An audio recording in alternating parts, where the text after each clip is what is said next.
our favorite plays on the total sides, props, exotics, and futures to jump on now.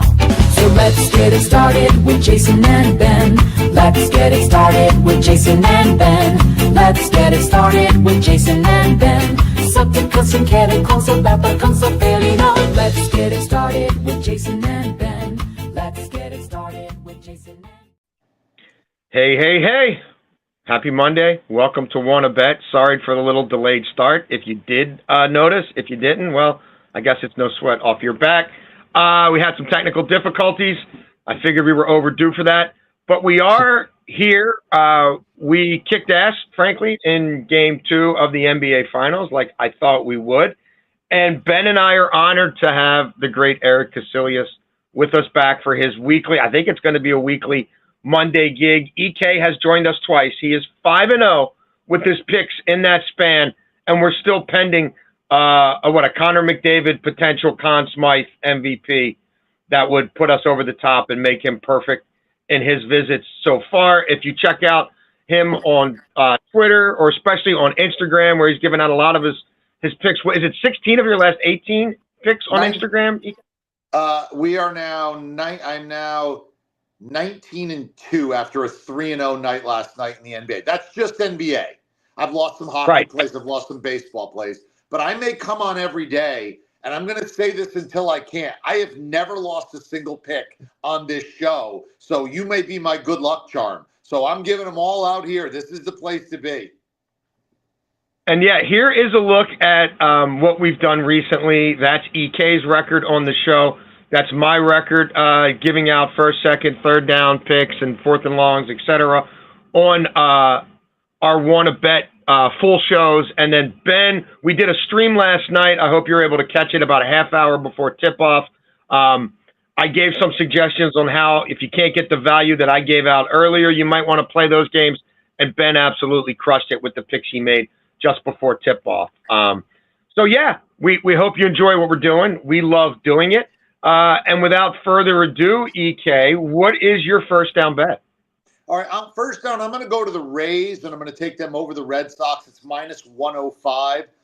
This is sort of a philosophical play. Sunday night baseball, on the road, then traveling and playing Monday, I'm looking to fade that team, and that's the Red Sox. Plus, they swing the bats really well in New York. This was a big emotional series, rivalry spot, and now they go home. And what do they go home to see? The Tampa Bay Rays, who are probably the most underrated team in baseball right now. They are on absolute fire. And the Red Sox are putting Brian Bayo on the hill, who is, when I rate him, average at best. So I got a flat spot, bad travel, average pitcher against an underrated hot team. And then the last thing I'll throw in is this. Bayo is especially bad against lefties who have lit him up. And the Rays will have 7 lefties in the lineup tonight. 6 of the 7 who are swinging the bat the best they have all year. Love the Rays tonight. Love the price. Yeah, Junior Caminero. Boy, he's the real deal, huh? Yeah, Rays playing great ball and nobody pays any attention to him. What do you have first down, Beltway Ben? Yeah, I'm going to stick with the MLB. I'm going to go with Luis Ortiz over 5.5 strikeouts at minus 150. A lot of juice here, but I didn't think this would work for the Guardians picking him up. He wasn't very good with the Pirates, and they've turned him into a thing. 2.78 ERA in his last 7 starts. Since May 9th, the Reds have a 23.8 strikeout rate against right-handed pitching, 7th highest in the MLB. Ortiz is over this number in 6 of his last 10 starts. And if you look at, there's a pretty big number here. At home, 32.2% K rate. And then on the road, he's striking batters out at a 20.7% K rate. Very, very different at home compared to on the road. Tonight's at Progressive Field. I think Luis Ortiz strikes out 6+ batters in this one. And honestly, I kind of like the Guardians on the money line, but I do like Luis Ortiz over 5.5 strikeouts. Excellent. I am starting in MLB as well. This is a low number, and maybe I'm a fool for going there with the 7.5, but I'm still going under here. The Cubs were killing the ball for a while. There's been some regression. The Cubbies are under in 6 straight road games. Matthew Boyd's been really good for them, solid 3.01 ERA. You're looking at a Cubs team that's produced 14 total runs in their last 5 games, and they're not quite as prolific outside the friendly confines of Wrigley Field. The Phillies haven't been home in a while, but they were under in 5 of their last 8 at home, and you could put the Phillies anywhere right now. You could put them on the moon with zero gravity. I don't think they can hit the ball in the air very much. In their last 12 games, the Phillies have scored 3 runs or less in 8 of those contests. Gentlemen, 37 total runs scored by the Phillies in their last 12 games. Harper's beat up. They're not getting much production from the outfield. And they've got Zach Wheeler on the mound. Zach Wheeler this season pitching at night, opponents have a 1.83 batting average against him, a whip of 0.88. He's been pretty good no matter where he pitches, but at home, at night, against the Cubbies lineup that's slumping, with the Phillies really feeling the pressure right now and not hitting in the clutch, I will lean into that plus money for the under in that game. Ben, second down. Yeah, I'm going to go to the WNBA. We haven't started off strong in the WNBA, but we will get things turned around there. We only got 2 plays so far. Kate Constable joining us tomorrow. She's a WNBA fanatic, so she's going to get us on the good foot. But I think it's going to happen here. It's going to happen here, but she's going to keep us on the better foot tomorrow. I'm going to go with Kelsey Plum over 2.5 3-pointers made at -130. 2 regular season games against Golden State. She's knocked down 6 3-pointers, 4 for 6 in their first game against them, and 2 for 10 in the second game. She's going to be better than 2 for 10, but she's getting a lot of looks against Golden State. They're allowing 9.8 3-pointers made per game, which is the second most in the WNBA. Kelsey Plum's been better shooting the 3 at home. Of the 4 games she's went over this, 3 of them are at Crypto.com Arena. And Vegas is coming off of a big win. I expect them to let down a little bit. They beat Vegas, which nobody expected. I think they're going to let down a little bit tonight, and I think Los Angeles is going to have their way scoring. Kelsey Plum has to get it going again. She's one of the best scorers in the WNBA. I like her to go over 2.5 3-pointers made at -130. Tonight, our run of WNBA greatness begins. I'm with you. I'm co-signing, Ben. You are going to take us to the WNBA promised land, and I'm just going to tail and follow and try to chip away at these college bills that'll start coming in again in July. Woe is me. Second down for me. I'm going to be completely honest. I've been scrambling a little bit, and I kind of go back and forth on which order I would play these in, because obviously third downs are money down. That's our favorite bet of the night. But let's go with an alt line here. OKC -2.5. You could grab this at 4 when it first populated right after last night's victory. It's now north of 5 anywhere. Why do I want to take this down to 2.5? Well, OKC, not quite as prolific on the road as at home. They don't start nearly as fast on the road in the playoffs as they have at home. But if you look at 20 of their last 22 wins are by 3 points or more. Like, they do have some situations where they haven't covered, and they've only, they failed to cover by a point, failed to cover by a 1.5. That's why I'm taking this, sort of making it a 1-possession game. They've won 18 of their last 22 on the road. 15 of those wins are by 3+ points. If you look at the Thunder for the season, when they are a favorite of 2.5 or less, up to when they caught points, they've been in 10 of those scenarios all season. They are 8-2 against the spread in those games, and they've covered by an average of 8.2 points. I just worry a smidge about this game coming down to a last shot, or maybe they're up by, 3, and Halliburton maybe misses that final last shot. I'm going to trim a little bit off. I'm okay with the 154. I did play this at 4 when it first populated, but you're not going to find that anymore. And if I'm going to take it down a little bit, I'm comfortable with that 2.5. EK, what do you have second down? My second down, I'm going to go to baseball, and I'm going to go to the prop market. And picking games, doing what we do, is a lot like being a chef. And most things you make from scratch yourself, but a few things, like a good chef, you're going to buy in a store, right? Like, I know a chef, he makes his own pasta, but he goes and buys the bread, and then he does something with it, right? And when it comes to the NFL, I make my own. When it comes to the NBA sides, totals, I crunch my own, I make my own. When it comes to baseball sides and totals, I make my own. But when it comes to the prop market in baseball, I will sometimes look at different things. I'm not crunching and making it myself. I'm not calculating my own strikeout rate for each team. I just don't. I'm not calculating the how the bullpens have been over the last month. I'm using that information. I'm finding it from other people. I find it from you guys sometimes when I read what you guys are doing, right? You got to look in some cases. And in this case, I go to Merrill Kelly and I'm going over 5.5 strikeouts. All right. What I learned, I didn't buy it and crunch it myself, but what I learned is Seattle, which didn't strike out early in the year, over the last month is now in the top 5. And that is both swinging strikes and called strikes. And I look at Merrill Kelly, and this is a guy now that is ringing people up. So this is one of those, I'm playing what is just happening where they are now. I'm not averaging the whole year because I don't really care what happened in April and May or early May. I'm looking at what's happened lately. And lately the Mariners strike out. Lately Merrill Kelly's been ringing people up. 5.5 is a good number. It's going to go to 6.5 if we wait. This is one you grab now. If you're going to play overs, you grab them early as a rule of thumb. Unders, you wait and get them late. This is an over for me, a rare over, so I'm grabbing it now over 5.5 Ks. Yeah, you definitely are an under guy. You like to go under the limbo bar, so that's interesting.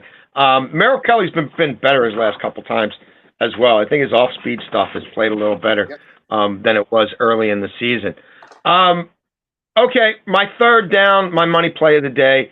Let's go to the first half over market in the NBA Finals Game 3. And you're going to find it at 112 pretty much everywhere. I'm going to be a little safer and take it to 109.5 and go over. Like, look, we crushed all 3 of our plays I gave you guys early going into Game 2. And all those lines moved, and they moved fairly significantly. But if you tailed me, you were counting your money for 2 of the 3 basically at halftime.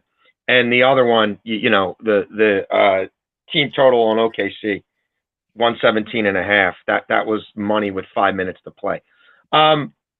This is why I'm taking it to 109.5. Like, the Pacers have not started fast in any of these games. And in these first 2 games, we've gone under. Like, halftime scores of the 2 games in OKC, 57-45, 59-41. Now, again, that's in part because Halliburton's had terrible starts, and the Pacers' offense has been off kilter early.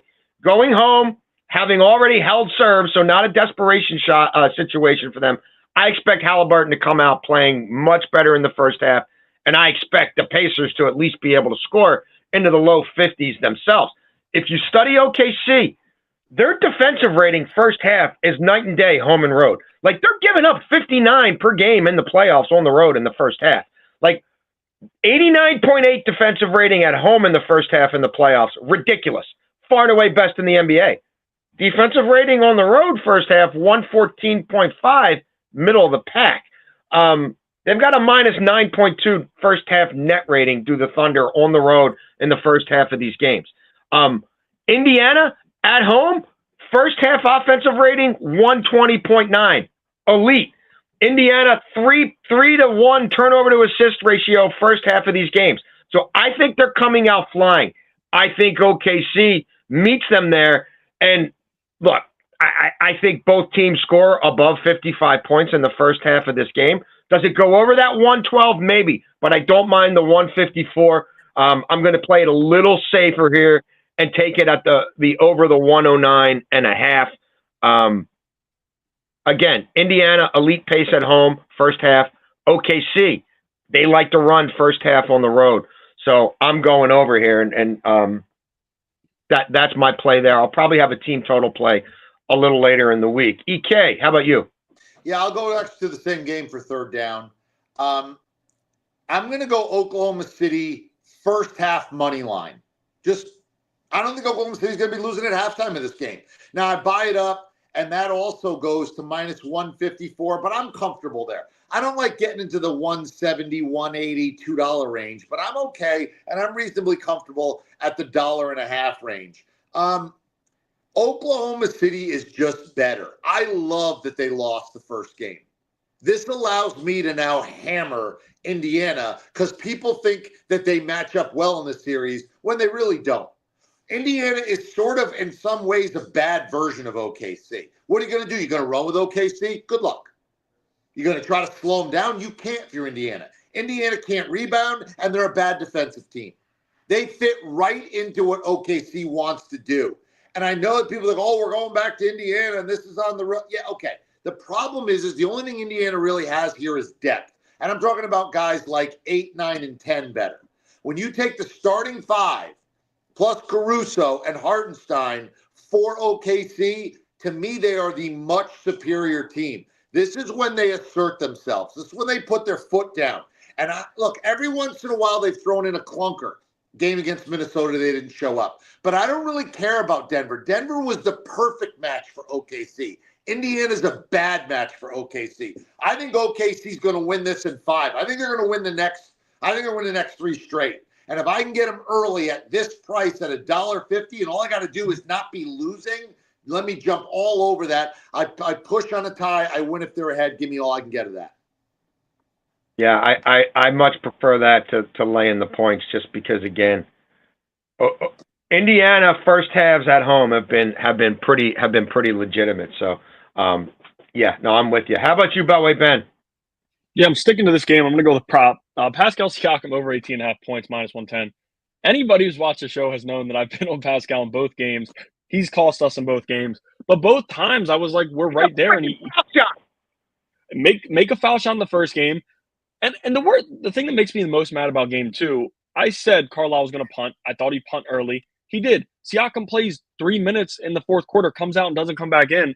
And I was kind of kicking myself because I kind of saw that coming. But Siakam has to be better. They need him to score the basketball. If you look at their home playoff games this year, 31, 30, 17, 21, 18, 10, 24, and 25. 22 points per game at home for Siakam in the playoffs. They're going to need him. Carlisle punted early, like I said, but he was starting to get it going. He was getting to the free throw line. He was actually knocking down some free throws. And this matchup, like I've said, is good for him. When Chet's on the court, if Chet's guarding him, he can work Chet a little bit. But they've also went with some Kassan Wallace, Alex Caruso, and they've given him issues out towards the logo, way past the three-point line. He's gotten rid of it. But when he gets inside and works them, we've seen him draw a ton of fouls. We see Alex Caruso trying to get the challenge every other play, and they're not giving it to him. So I think Siakam's going to get to the free throw line again. I think at home he's going to play better. And like EK said, this team is not as good as OKC, but they're going to need their best players to play good. Halliburton has a much more difficult matchup there. I think with Siakam, what he can do, 18.5 points at home. Again, I don't want to sound like a broken record. I've given him out twice already, but I think he's got to go over here for them to have any possible chance in this one. Yeah, and he's a guy I think getting back at home will do him a world of good. All right, I'm going to get it right this time. That brings us to 4th and long, not 4th and downs, because 4th and downs would make no sense, even though I kept saying 4th and downs. And then I'd go back and rewatch these things, and I'm like, why do I have a stupid mental block about 4th and long? So 4th and long is where we take a look at a long shot bet, a bet that's going to take you a long time to cash, and we're trying to keep it somewhat timely. So Ben and I do a radio show 4 hours a day in Baltimore. So when Derrick Henry comes out and says, I want to be in an Adam Sandler movie to Dan Patrick, and then Dan Patrick says, oh, I can make that happen if you run for 2,000 yards, and then Dan Patrick gets Adam Sandler on the iPhone or whatever, and Sandler says, yeah, you know, King Henry, you run for 2,000, I'll take you to dinner, I'll put you in a movie. It gets our attention in the dog days of June, which got us thinking too, okay, let's look at some Derrick Henry props now that we're getting more populated NFL numbers. Before we get there, though, EK, because Ben and I have no movie star experience whatsoever, and we know that you on occasion hobnob with the rich and elite. You have a near movie star experience, is that correct? Yeah, I was when I was on ESPN Radio in the afternoons, the cast of Entourage would be filming and they would be listening to the show unbeknownst to me. And eventually, through a mutual friend, 2 of the guys who were on the show called me up and said, we need your fantasy football advice and your NFL picks every week. So I started talking to them and that stuff. And then they said, all right, if you want to be on the show, we're going to put you on the show. I said, what do I get to be? They said, all right, I watched the show, Ben. I don't know if you ever watched the show or not, but Ben doesn't know what we're talking about, but I watched the show. So Ari Gold, who's the agent, would come in and always scream at his room full of agents in the conference room. And they're like, we're going to put you in a suit and you can be one of the agents, like right up front, right in front of the camera that Ari comes in and screams at. and then walks out and yells, Lloyd, or whatever, and that was it. Yeah, Lloyd. And I was supposed to do it because I was hosting the Jim Rome show in those days, and it was really close. Last second, I had to cancel the Rome show. They rescheduled on me. And then last second, I couldn't do that one either because I had to fill in for Mike and Mike on ESPN. And twice I got drilled out of being on Entourage, which I would have been on. So that is my near, but almost, but not quite story of my life. I'm not a movie star. Ben, I don't know. I think you might like Entourage. I think you might. He'd love I it. think you would like Johnny Drama. Just Google Johnny Drama. He's terrific. So there's sports involved? There's sports yeah, involved? there's a lot of crossovers. Yeah, there were. So, EK, did you watch that episode and get to see like what Mook got to be in that setting, getting screamed on, or is that something that happened? Yeah, it's a room full of jerks, and I would have been one of the jerks. Yeah, that's all. I mean, again, I would have sat there with a little look on my face, a little legal pad, like, and then when he came in, I wasn't going to get to say anything. I mean, I would have tried to at least in one take, but I wouldn't have got to say anything. I was just part of it, that kind of thing, and we go from there. But I would love to be in a movie. What about you, Dale? You've never been in it. Nobody ever put you in anything. You could have been in Draft Day. You could have been in a million of these things. I don't know. I guess I missed my time. Now I'm a washed handicapper. But I was going to say, you don't even know what episode that was because that happens so often. Like, that was such a cut scene. Him just screaming at people. It would have been hard to know, like, oh, that would have been me. Right. Yeah. Okay. Well, we'll see. I don't know about Derrick Henry running for 2,000 yards, guys. By the way, do you have a favorite Adam Sandler movie? It might be Waterboy. Like, that's the one like that my kids got the most. You know what I mean? So like when we watched that one together, I felt like they were more into the Waterboy. Although they're excited for this Happy Gilmore too, right? Like that's coming out on Netflix. I think Happy Gilmore's my favorite, but Wedding Singer to me is the underrated one. That's excellent. That never gets any attention that I always bring up. Wedding Singer is tremendous. Drew Barrymore is good in it. It's really great. Anybody will like it. No, I absolutely concur. So Derrick Henry, real quick, if you're looking for the best numbers, the lowest yards total is 1325. The rushing touchdowns, it's pretty much 13.5 anywhere you look. To lead the league in rushing, you can find as high as plus 700. And to be the offensive player of the year, you can find as high as plus 1,400. And then there's one that I like that I'll get to last. Receiving touchdowns, half a receiving touchdown, minus 135. We've talked about this a fair amount on my radio show. Ben, I kind of feel like he's going to regress. I don't think he's going to push 2,000 yards. I don't think they're going to need him to push 2,000 yards. But like if he had 1,500, I wouldn't be shocked. What are your thoughts on Derrick Henry props, either the rushing yards or any other? Yeah, I would play the over on his rushing yards, and I agree he's going to regress. I think he's still going to get in the Sandler movie. They're going to make it right, and they're going to put him in regardless just because they know he's a big fan. But I don't see him hitting 2,000. But if you look, his last healthy years, at least, because 2021, he was not healthy. But in those years, he's over this in 5 of 6. I mean, this is a guy that rushed for 5.9 yards per carry last year.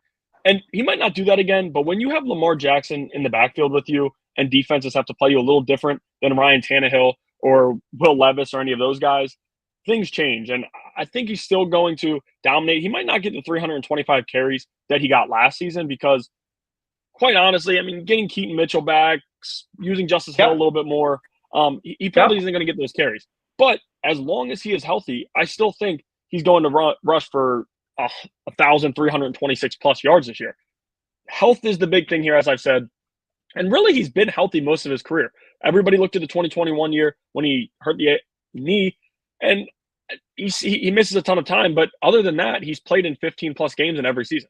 And last year, he played in 17. So with the Ravens, he's been good. He's been healthy, and he likes the ball. He wants the ball. We saw the first 2 weeks of the season. He wasn't able to really get things going. First drive of the year against the Chiefs, he busted in for a touchdown, but didn't really do much after that. The Raiders game, the first half, he wasn't good. Rushed for like 70 plus in the second half. Then started getting things going. He's comfortable. This offensive line is also a lot better heading into the season and more proven than it was last season. So I like Derrick Henry over this number. But 2,000, I just think it's going to be a tough task for a guy who's only done it once in his career, and that was in year 5. Now he's going to be trying to do it in year 11. I just don't know that that's possible, but I do like him over the 13.25. You hit on the explosive runs, I think, helped get us over as well. He got comfortable running in shotgun, and him with Lamar with the mesh point was a problem. And he busted more big runs outside the tackles than I think he had in a long time, because once they found that meshing of the schemes, and okay, we can go heavy jumbo and run him under center out of that. We can run him at a shotgun with heavy personnel. We can run him at a shotgun with light personnel and Zay Flowers and a bunch of, receivers and find matchup wins there. We can destroy people with him running behind Pat Ricard, the 300 and whatever 50-pound fullback. We can destroy people without Pat Ricard. So yeah, you worry 30 plus years, 3,000, career carries. Does he get hurt? But I would have to go over here. EK, would you play any of these? I'd play under. I'd go under. And it's a matter of just, principle that, think of it, 1 out of 3 running back props get thrown in the trash on the overs just because of injury and they don't play enough games. It's too high. It's a position that there's no way I can play a season-long over, because it's basically like a roulette wheel where 1 out of 3 you go, oh, I got bit by it. And the injury does happen. To me, the injury component is a little like, the old saying, other than the shooting, how'd you like to play, Mrs. Lincoln? I mean, other than the injury, how do you you can't say that. It's such a huge part of this bet. He played every game last year. He played week 17 last year. What if he sits there? What if he misses just 3 games and they don't need him in week 17? He could have a great year and still not hit this. He averaged 6 yards a carry last year. I think that comes down. Lamar Jackson may steal some more rushing yards this year. Maybe with a first-place schedule, they're not ahead 11 times where they're basically just boat racing people in the second half. They're like, here you go, buddy. Try and tackle him. Here you go. I mean, they never played any catch-up last year, which takes them off the field, which they might have this year. There are so many variables that will all eat into his number last year. Now, they didn't make it easy for me. They didn't make it 1,500. Then I would jump at it.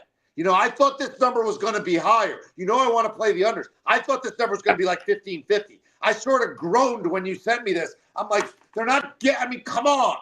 It's Lamar, it's Derek Bleeker Henry. Can we make it 1,500? So I'm going to wait on this number because it's going to go up, and then I'm going to play it under because I just am running backs especially. I mean, I'm never going to play a running back season long over. I will say that's why I'm good. I'll say that's why I'm making a meatball play, a standard play. I don't like to do futures that don't pay great odds, but in this case, I think the dude's catching a receiving touchdown this year. Like, I need 1. And this Todd Monken is always looking to evolve. And what didn't they lean into with Derrick Henry last year? He's going to throw for a touchdown pass. Like, I couldn't find that. Like, look for that. He's done it. They're going to lean into it. They're going to be blowing somebody out, and he's going to say, I want to throw for 1, and no one's going to tell him no. And you can't tell me that they're not going to throw him a screen pass on first down from the 5. And, like, as much as he touches the ball in goal-to-goal situations, and they're going to want to catch people off guard. And they didn't do it at all last year, and they won.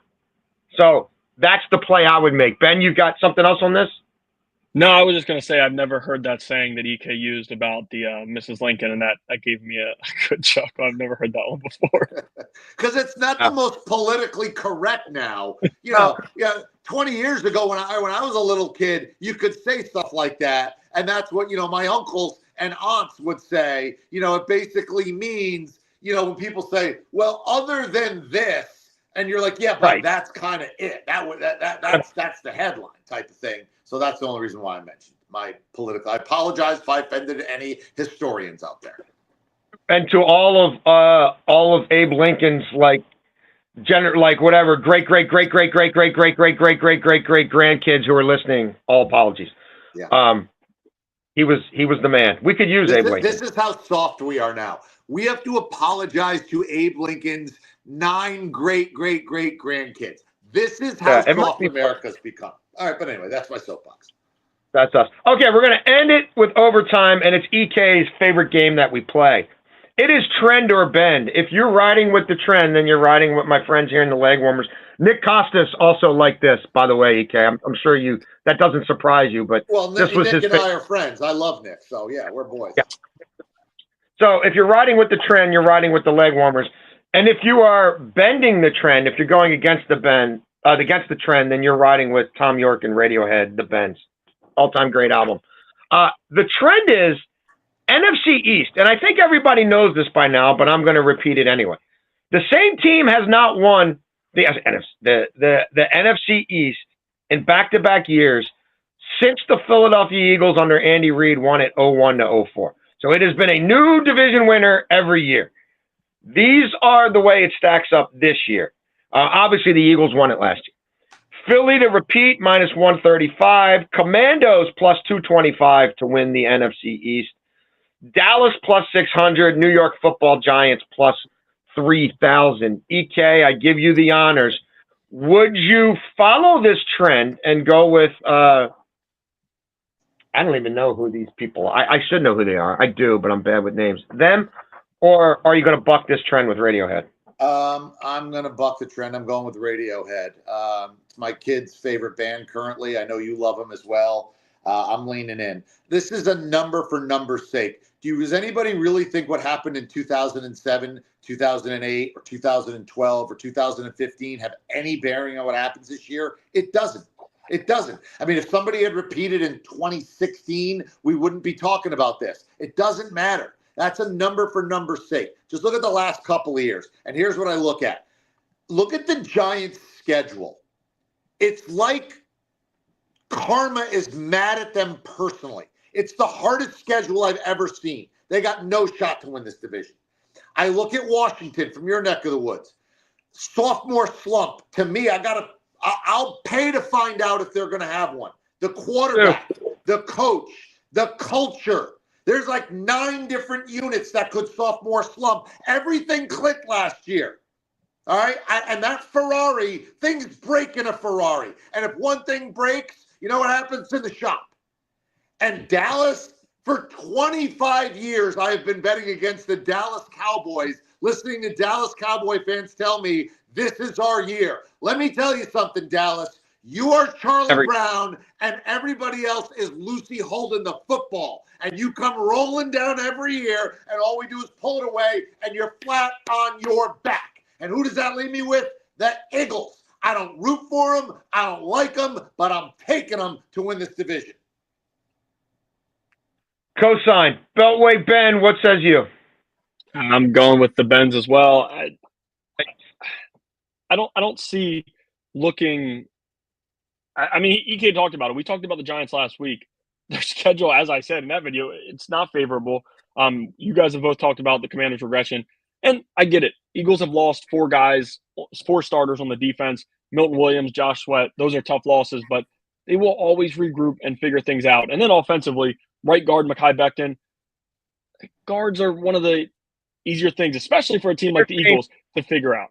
Yeah, they will figure that out. They got Mekhi Becton paid because before that, he struggled to tackle and wasn't able to figure things out. They turned Mekhi Becton into an all-pro guard. But I think the Eagles will figure everything out.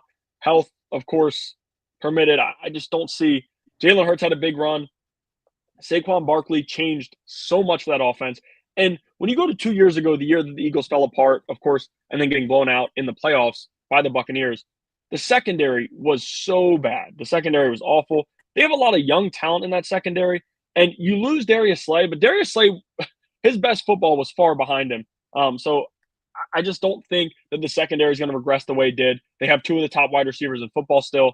I'm buying the Eagles again this year to win. And it's never happened there. As we've talked about, I just don't see this trend continuing here with a team that, to me, when you look at every team in the division, is far superior. Yeah, we're in lockstep here. I don't think the Eagles will leave you high or dry.